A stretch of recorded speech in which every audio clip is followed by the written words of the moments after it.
Long, long time ago, there lived a farmer who had 3 sons and 40 acres of field. But every year on midsummers, every last plant on his land was eaten. The farmer sent his 3 sons out to guard the field the next year.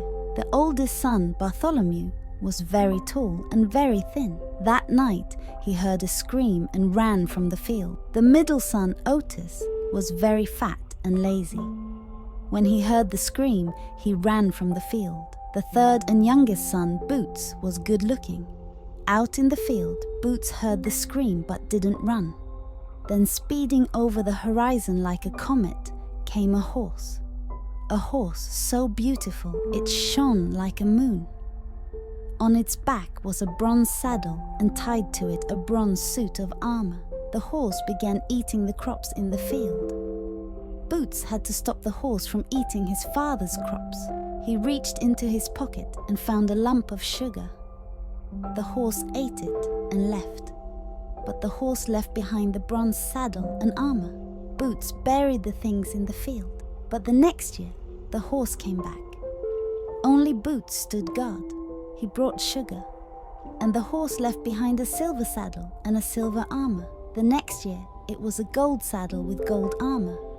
A year later, the king said that whosoever would marry his beautiful daughter must climb a glass mountain to win her. The princess sat on the mountain with 3 golden apples in her lap.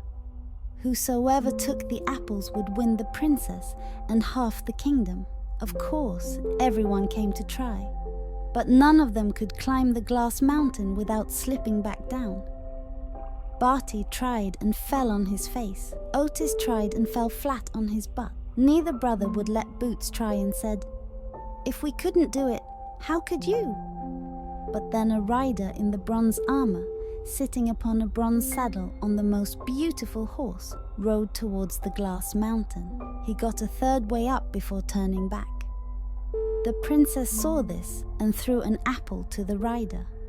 The horse and the rider returned for the second try, this time in silver armor on a silver saddle. They rode halfway up and the princess threw him the second apple.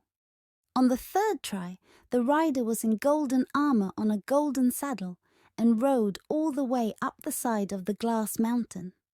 He took the third apple and rode down with the princess behind him. Who was this rider who had won the hand of the princess? It was Boots, and that's how Boots came to marry the princess. Please like, subscribe and share the channel.